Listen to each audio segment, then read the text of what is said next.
Groundbreaking news that's going to make a real difference for millions of Americans who depend on Social Security benefits. A major bill has just been passed, and it's setting the stage for payments of up to $2,800 for individuals and $4,600 for eligible couples. This is huge, and I'm here to break it all down for you: what it means, when you can expect the money, and what you need to do to ensure you're not missing out. So stick around, because this could mean thousands of extra dollars in your pocket this year. I've heard from so many of you in the comments about how tough it's been to keep up with rising costs lately. Whether it's groceries, utilities, or healthcare, inflation has been hitting hard, and this couldn't have come at a better time. But before we dive into the details, let me ask you this: have you checked if you qualify for these increased payments? What I'm about to share might surprise you, so let's get right into it.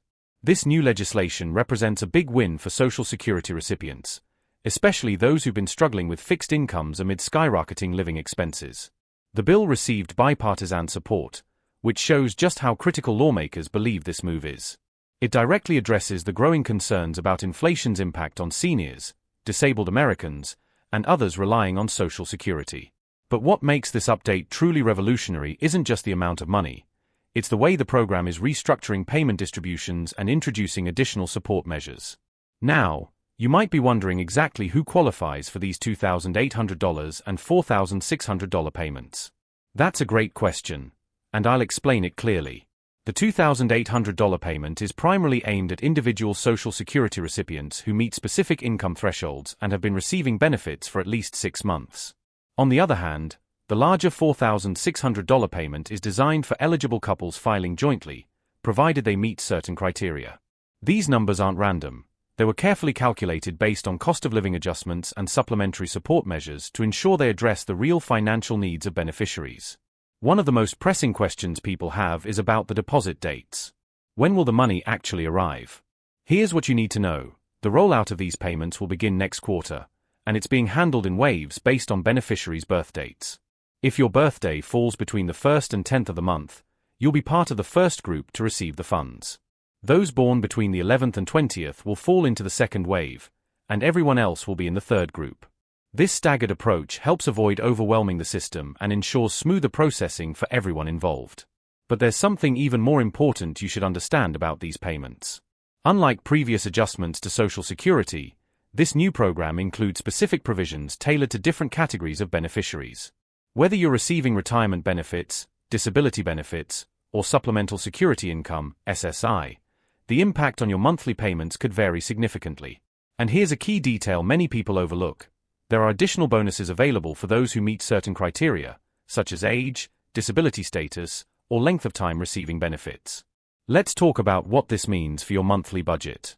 These payments aren't just one-time bonuses. They're part of a broader strategy to help Social Security recipients maintain their purchasing power in today's economy. The legislation includes provisions for future adjustments tied to inflation rates and cost of living changes. This means the support system is designed to be more responsive to economic fluctuations than ever before. For example, if inflation continues to rise, the program will adapt to ensure beneficiaries aren't left behind. Another common question I see in my comment section is whether you need to apply for these increased payments. The good news is that for most beneficiaries, these adjustments will happen automatically. However, and this is crucial, there are some situations where you may need to take action to ensure you're getting the maximum benefit you're entitled to. The Social Security Administration will send notices to beneficiaries who might need to provide additional information or documentation. Don't ignore these notices if you receive one. It could mean the difference between receiving the full amount or missing out. Here's something that might catch you by surprise. The bill also includes provisions for retroactive payments in certain cases. If you've been receiving benefits since the beginning of the year, you might qualify for back payments that could significantly increase your total benefit amount. But there's a catch: you need to make sure your information is up to date in the Social Security Administration system. Take a moment to verify your details online or contact them directly if anything has changed recently. Now, let's address another concern that comes up often. How will these payments affect other benefits you might be receiving? This is where things get interesting. The new legislation has been carefully crafted to ensure that these increased payments won't negatively impact programs like Medicare, Medicaid, or food assistance.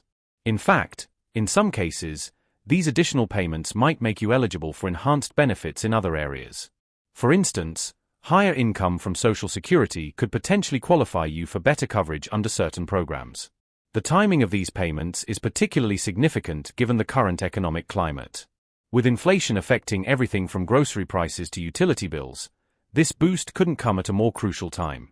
The legislation also includes provisions for future adjustments, ensuring that benefits will continue to keep pace with rising costs. This forward-thinking approach is a game-changer for long-term financial stability among beneficiaries. One aspect of this bill that hasn't gotten enough attention is its impact on disabled beneficiaries. The legislation includes specific provisions for SSDI recipients, with additional support measures for those with severe disabilities or those who require caregiver assistance. This represents a significant step forward in recognizing the unique challenges faced by disabled Americans. It acknowledges that their needs often go beyond standard benefit amounts and provides targeted relief to help ease their financial burdens. There are also specific deadlines associated with certain aspects of these benefit increases. While the basic payment increases will be automatic for most recipients, some of the supplemental benefits require action within specific time frames. Missing these deadlines could mean missing out on significant additional support, so it's important to stay informed and act promptly if required. The bill also tackles a long-standing issue in the Social Security system: the treatment of earned income for working beneficiaries. The new rules include more generous income limits and gradual benefit reductions, making it easier for recipients to work part-time without losing their benefits. This is a game-changer for many seniors who want to remain partially active in the workforce while still relying on Social Security as a primary source of income. Expanding further, this development doesn't just tackle immediate financial challenges. It lays the groundwork for long-term economic stability through enhanced administrative processes and periodic reviews. The new policies incorporate advanced digital systems for timely disbursement and real-time tracking, ensuring greater transparency and reliability. They also allow for responsive adjustments that reflect ongoing economic shifts. This dual focus on immediate relief and sustainable reform underscores a comprehensive approach aimed at supporting beneficiaries over the long haul. Moreover, the bill outlines clear funding mechanisms to secure these benefits, assuring that this isn't a temporary boost but rather structural change to the Social Security system built to last. By addressing both short-term needs and long-term sustainability, the legislation sets a new standard for how social safety nets can evolve to meet modern challenges. As we wrap up this important update, I want to make sure you don't miss out on any benefits you're entitled to. If you found this information helpful, please hit that like button and subscribe to stay informed about future Social Security updates and changes that could affect your benefits. Also, don't forget to click the notification bell to ensure you never miss an update about your benefits. In the comments below, let me know if you have any questions about these new payments or if you'd like me to cover specific aspects of the changes in more detail. Your feedback helps me create content that's most useful for our community. Remember, staying informed about your benefits is crucial, and I'm here to help you navigate these changes. Share this video with friends and family members who receive Social Security benefits. They'll thank you for helping them stay informed about these important updates. And if you haven't already, check out my previous videos about Social Security benefits and financial planning. I've put together a playlist specifically about maximizing your benefits, which includes detailed strategies and step-by-step guides for securing additional income streams. Thank you for watching, and I'll see you in the next video with more updates and information about your Social Security benefits. Stay informed, stay prepared, and don't forget to take action where needed to secure your maximum benefits. This comprehensive update not only explains the immediate financial implications but also highlights the legislative foresight aimed at ensuring lasting economic support for millions of Americans facing unprecedented challenges.